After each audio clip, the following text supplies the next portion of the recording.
my guest is a nutritionist. She's also a physician, and one who inspires a lot of us, particularly the woman or the girl, because she's the first female to ever serve a president in Ghana as a physician. I would like to welcome Dr. Bettina Boohene-Andah to the AM show. Good morning. Good morning. Thank you so much for your time. Thank you for allowing us into your beautiful home, really. Well, thank you very much. I want us to go back into how you started, where you grew up from, because some people would think that you were probably born into riches. You were raised really cool so that you got the opportunity to serve a president in that capacity. Well, I wouldn't say I was born into riches, but then I also always say that I have no apologies for being born into a fairly upper middle class family. So how did that inspire you as a young woman, you know, to indeed go on to become the person that you are today? Well, my father was a great inspiration to me. My father, as I said, is a pediatrician, and I always saw him going back and forth, saving lives, children, you know, sick children. They come to the house sometimes, we follow him to the hospital, and the next time you see the child is well. So I kept saying, I didn't know what it took at the time, but I always kept saying, I really want to be a doctor. I didn't. So you're not forced into becoming a doctor? No. I know, I mean, my children complain now that we tend to, as parents, mirror our lives with what we wish our children would be. My father encouraged us, but he didn't necessarily, you know, mirror that whole thing. He just wished, of course, if you're a doctor like I am now, I would wish one of my girls, I have two girls, would become doctors. But if they don't, I mean, it's not a big deal. And that's exactly what my father did. He encouraged us to excel and achieve in whatever we did, but he never forced any of us to do medicine. So I was definitely not forced to do medicine. Okay, so you got the job in 2004? Yes, I did. Yes. Can I ask you how much he was ready to pay you? Well, I mean, this is a very interesting question, because that's a question most people would want answered. The president employed me as his physician, but he didn't pay me out of pocket. Government of Ghana was paying me. And the interesting thing is that they paid me just like any physician, you know, at my level. So I was being paid by the Ministry of Health, just like anybody else. Nothing extra from the president's pockets? No, definitely. I mean, you travel, you get per diem. Probably, and that is what Ghanaians are very excited about. When they hear per diem, they, you know, get very excited, and they are thinking it's hundreds of thousands of dollars. I wish it was, but that was what we got extra for traveling. And even in the ministry, when anybody travels on a conference or something, they get extra money for, you know, per diem for boarding and lodging and that kind of thing. So it wasn't unusual for a public servant to get per diem on my travels. But out of pocket, I mean, this man was like a father to me, and therefore if he decided to give me something, that was totally private. It had nothing to do with him being a president and dishing out money to people. I don't think he had that money to dish out to people anyway. So you went everywhere with the president as his physician. Yes. And you are a mother, you're also a wife. I want to understand how you were able to mix all these together. Well, I keep saying that it wasn't very easy. In fact, it was hard. I started leaving my first child during her first year of life. I just had her not long after I was thrust into this position. And did you at a point, you know, think, okay, I can't leave my child and take this job? Well, it was something I thought about right from the beginning. And I told the president, I said, you know, I've just had a child, just had a baby. And he says, oh, you know, I know your mother is capable. She can take care of the baby. But go and think about it and come back. So I came to my husband. My husband said, Amma, out of 1,600 doctors in Ghana, people would wish for this job. Moreover, why has he chosen you amongst all these people? So whatever family support we can give you to help you to go through this, we are prepared to do it. And my mother said the same thing. She said, well, even when you are here and you start work, You come and dump the children here, go to work, come back in the evening and pick them up. So what's unusual? I can take care of the kids, so, just go for it. So the point I'm making here is that if I didn't have the kind of family support that I had, there was absolutely no way I would have been able to do this job. Can any young girl who perhaps did not go to Achimota school be you? I don't see why not. I kept telling her recently, my daughter had a little setback. And I said to her, it's not about where you are. It's about what you make with where you are. I know people who came from lesser privileged backgrounds. I know people who didn't go to the kind of school that I went to, and yet they've probably achieved more than I have. So it's all about determination, it's about self-will, it's about focus, and it's about dedication. And I always say, brighten the corner where you are. President Kufuor saw me that day, he knew me, but it must have flashed through his mind that, look, there's somebody who has a plaster cast on her leg. And you'll expect that at that time, I was on leave because I was on sick leave. I called my husband to bring me to the hospital. So he must have said to himself that, look, I mean, somebody with such absolute dedication and commitment. So I don't think it's got much to do with schoolboyism or schoolgirlsism or whatever. I think it's more to do with what you want to achieve and your focus. So, Amma, can we understand what you do now presently? I mean, if the government is out, it means that you don't have a job anymore. Is that what it is? Well, luckily for us, I tell people all the time, once you're patient, always you're patient. The fact that he was the president at the time and I was his physician doesn't mean that now he's out of government, I'm not his physician anymore. I still continue to look after him. And the interesting thing is that when I left public sector, I'm not in public sector anymore. And when I left, I then decided to set up a small clinic and a little lab as well, a laboratory. So together with my Setting up a clinic is huge. You make it sound like well, I'm not so sure. It depends on what you're looking at. If you're looking at a place that has every other machine you can think about and has all these gadgets and stuff like that, then it's a big thing. But pretty much what you need is a desk, your personal body, a chair, a cupboard to keep your folders, and it's really not as capital intensive as people will think. Of course, you have to pay rent for the premises, but that's what I'm doing now. So I have my clinic that I run, but I continue to look after His Excellency, former President Kufuor, as my patient, together with his wife and his family. So I'm still looking after him. So you're also a nutritionist. How does that all come together? Well, it comes together very well. What happened was that I looked at the diseases that are affecting us now. In the past, we used to talk about malaria, bilharzia, and all these other conditions. But now we are picking up more of things that are prevalent in the developed world. So what we are picking up now is hypertension, lifestyle diseases, that's what we call them. Hypertension, diabetes, high cholesterol, and those kinds of conditions. And they are lifestyle diseases, that's why we call them lifestyle diseases, because it's to do with your diet, lack of exercise or otherwise. And so that's what motivated me to do nutrition, to make sure that I am making an impact in the management of these kinds of conditions.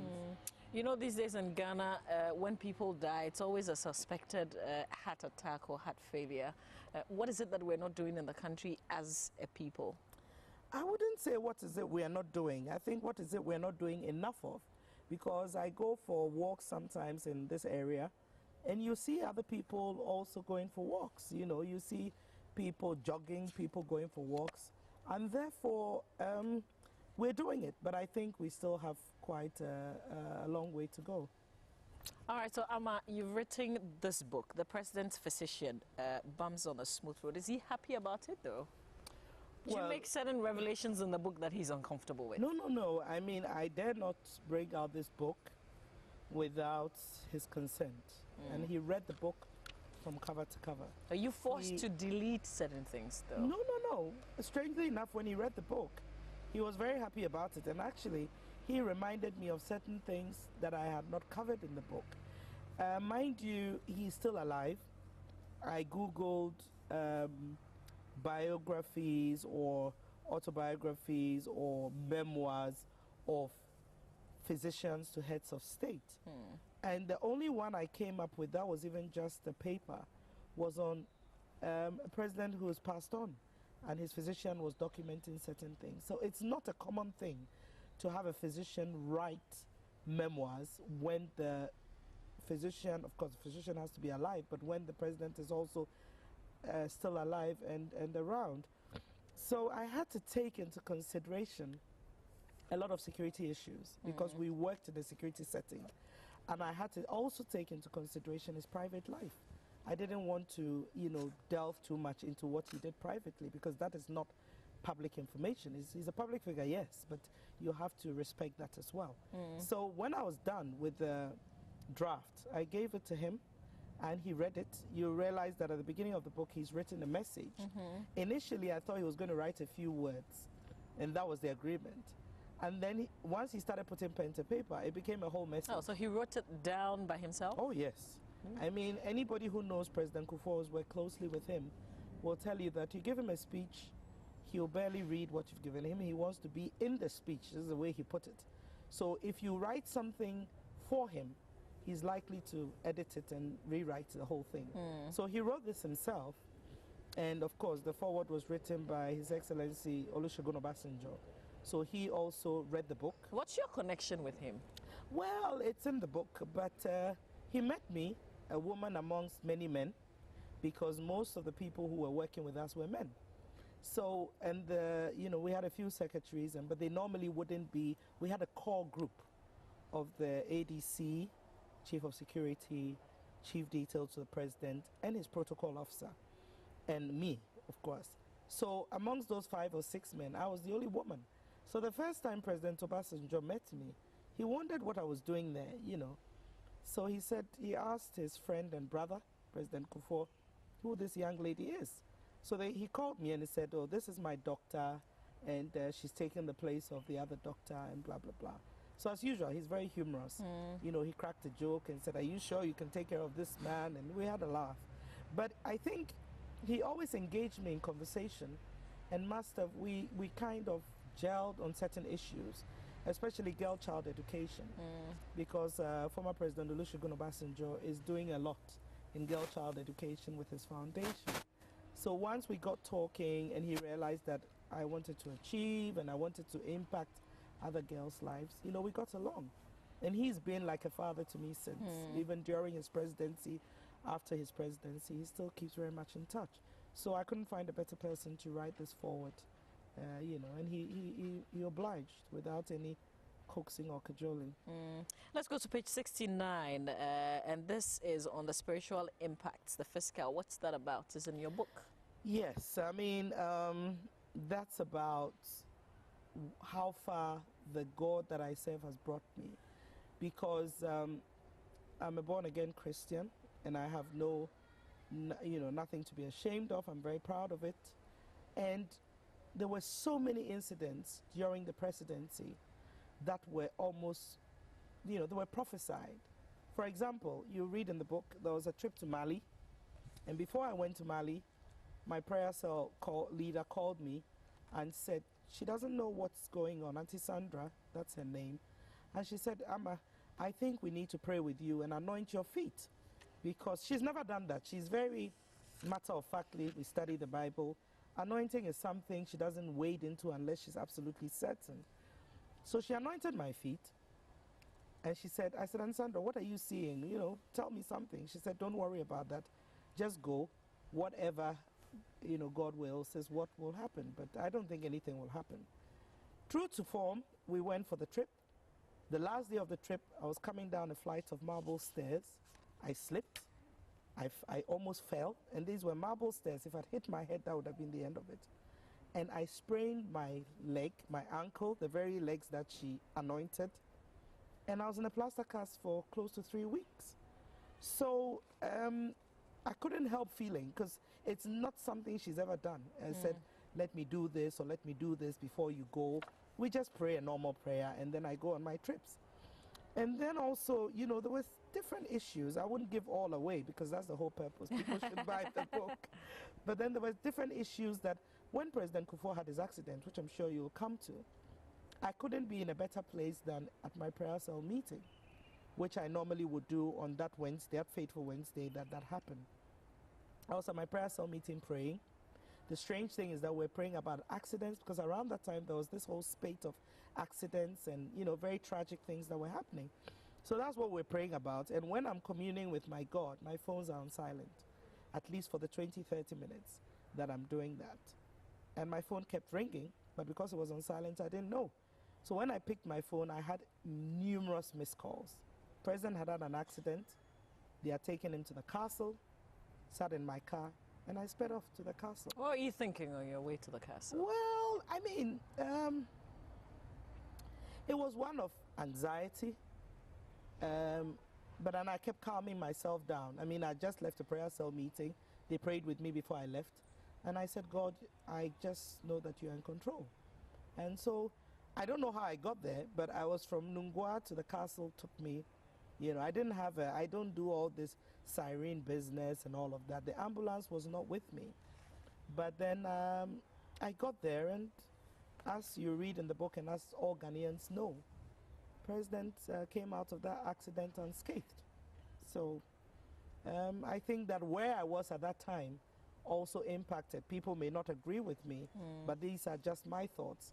And where I was at that time impacted on what may have happened to him. Because don't forget that I was solely in charge of his health.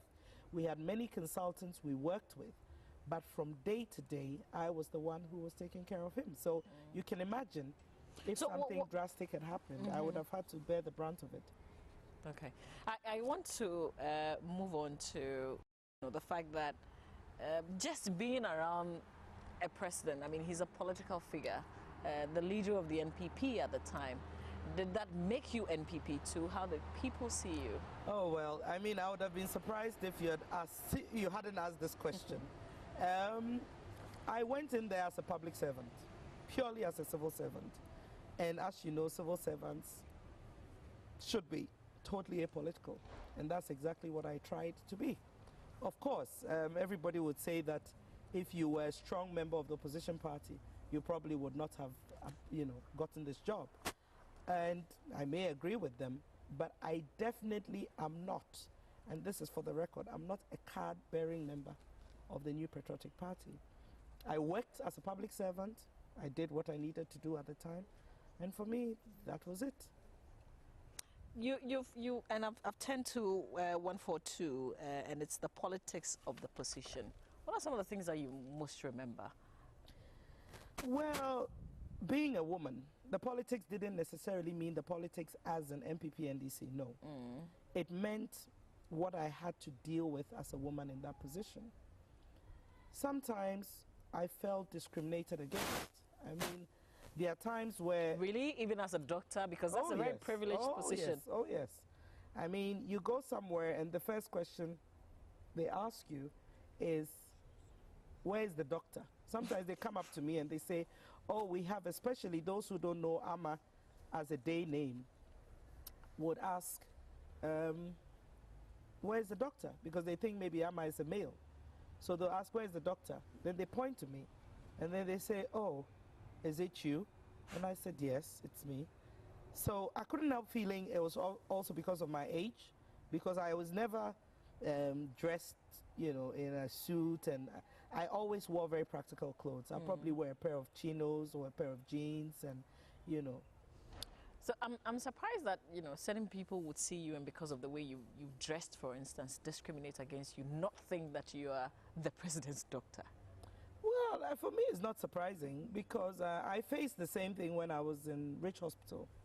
They'll open the door, knock on the door and open and say, in our local parlance in Chi, where's the doctor? Doctor, no way. Because they are assuming that if I'm in there, I must be the nurse.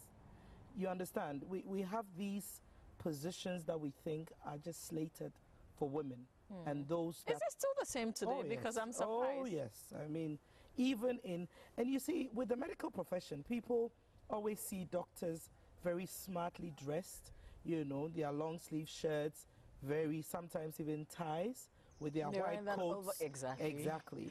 So if you saw a doctor, and my good friend and spiritual mentor, Dr. Lawrence Tete, always said to me when we got to the UK and he was at the airport with the delegation to meet us, all he remembers about me is getting off with my chinos, a very simple shirt, pulling my doctor's bag along. Yeah, You've seen, yeah, you will, So I didn't get offended when they asked me, where's the doctor? And I'm like, that's me.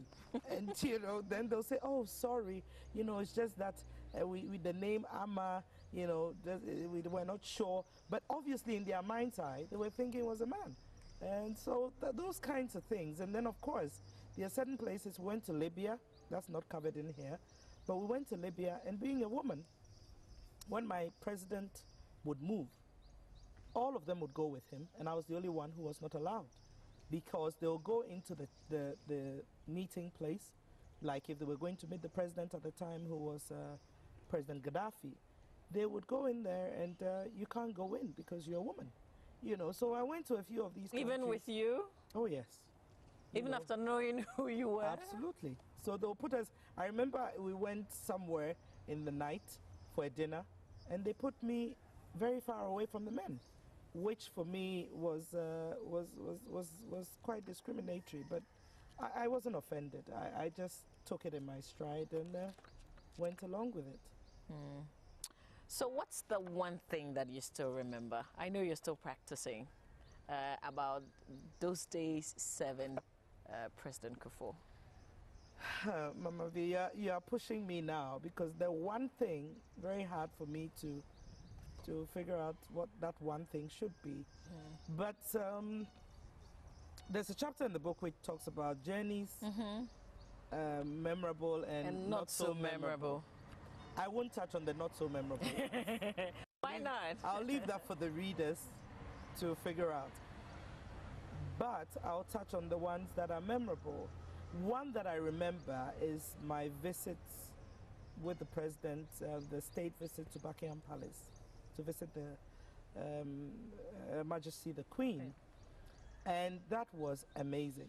I mean, normally sometimes I would be away from where the president is because of lack of space. But in this particular instance, they insisted that his physician, they take over your security, but they insisted that his physician should be in the same building as him. And that was inside Buckingham Palace. I would not have ever dreamt in my whole life that I would be inside the walls. I mean, normally the best you get is stand at the gate and take pictures with the guards, the guards who are nicely dressed. Mm. But I was inside there. I had my room. I had my lady in waiting who would take out my stuff. I mean, that was like some royal treatment. I'm telling you, I had to pinch myself almost every morning and figure out it was just 3 days. Oh, you lived there for, yes, I lived for there more than... for 2 nights, which was 3 days. That was amazing. And then having the banquet, with the Queen. And so there were a select few people who were allowed to that banquet, and I happened to be one of them and sat right next to the Queen's physician. So he was, 70 odd, an old man, and he was amazed to see that the president's physician was barely 40. And we had a good chat. He sat right next to me. And for me, I cannot forget that trip. You can write a whole book on that experience. I'm telling you. I mean, I woke up and the kind of crockery and cutlery we were served with, that for me was just amazing. And I think that's one journey I cannot forget. I can never forget. There were other ones that were similar and equally important, but that one stood out, significantly. So I'm looking at the young people because I see that one of the reasons you put this together, this book, is to inspire young people. So what would you want them to take out of it after reading it, from the beginning to the end? Well, what I would want, especially young girls, and I'm not being discriminatory, but it's because they're saying that now the boy child is extinct, or the boy child is rather going through problems because we are doing all this girl child business. But I still stand for the girl child, because I just keep saying that we come from a culture where we limit ourselves to what we are capable of doing, even in our generation. I have 2 daughters, and sometimes I ask them, Kweba, go and do this. And she says to me, oh, mommy, this one, I can't do it. She's limited herself already. I don't think that the girl child should limit themselves. That is one purpose of writing this book. I've also encouraged people who come from privileged backgrounds, because we went to school with people who came from privileged backgrounds, and I've come to note they are on the streets, some are on drugs, some had everything they wanted and therefore are not used to hard work and were not able to make much with their lives. That's also a lesson to pick from this book. The other lesson to pick is that hard work pays off. And you don't necessarily have to be in everybody's face and be showing everybody that you're working hard. Wherever you are, if you work hard and you are dedicated to what you do, you may not be picked as the president's physician, but definitely somebody out there will recognize that you're working hard and will pick you out. And so, limitations for women, no. Hard work, yes. Dedication, yes. Commitment, yes. And that's what I'll say that they should take from this book. How are you dealing with all the attention that you're receiving now? I mean, I'm sure before this, you're a very private person. I was. I mean, even during the presidency, we always stayed in the background. Rarely, I mean, the Buckingham Palace trip, I sat in a horse-driven carriage, and therefore you saw me, whether you liked it or not. But having said that, every time we're on a platform, we'll be in the background. So for me, you know, I did my book launch, and I thought, okay, the media were there, that's fantastic. Then I was watching myself on television. I thought, well, this is getting a little too much. But then, in my bid to get the message out there, I think I'm prepared to let go of that private area of my life so that I can... You see, people want to put a face to a book. You don't only want to look at the picture on the back of the book and just say, oh, is this what this woman looks like? But if you saw who wrote the book and you heard the person speak passionately about what they've done, I think it makes a big difference. So I have not cut out, you know, all the media and saying, well, sell the book, but I want to sell the book, but I don't want the media. They come hand in hand. I mean, if you want the book to go out there and impact lives, you've got to be prepared. But do you fear sometimes that, you know, your revelations would get a bit political? You know, we'll feed on the politics of it. Well, when you take these decisions, definitely you should know that you're going to get a backlash. I hope, and I remember in my speech in when we had the launch, I said I've had my fair share of, you know, backstabbing and lashing. So I hope that there wouldn't be much of that here. Oh, so you're receiving already? No, not from this, but from the job I did. Okay. You know, I've to be honest, I've only received a lot of complimentary things from this book, and I hope it remains complimentary. Having said that, I am open for criticism and for critique. I've sent this book to a lot of people who are prolific writers, people who are, you know, good readers, and they criticize certain things that I said or how I said certain things, and that's the only thing that will make you move ahead. I mean, if you don't want to be critiqued or criticized, then I don't think you want to, but it has to be constructive criticism and not politicizing it. I'm not a politician, and on this platform I'll say I really don't care for politics, but I just want this book to get out there to the young girls and impact their lives. That's pretty much why I wrote the book. So now the book is launched, it means that people can get it out there to buy? Yes, they can. The book is available currently in the Legon bookshop. It's available in the bookshop in the mall, in the Accra Mall. Silverbed Yes, stores. It's also available in EPP Bookshop. It's available in African Regent Hotel. They have a shop there. And then it's also available, well, soon available in Kingdom Books. Okay. We're just trying to get some of the books in there. But and then I have a website where they can't buy the books from there, but I think it will be useful for people to visit that website. And it's www.thepresidentphysician, So I hope people will visit the website and keep up with the events of the book. Thank you, Amma, for your time, for allowing us into your home, and for sharing all the thoughts with us. Thank you. Thank you very much.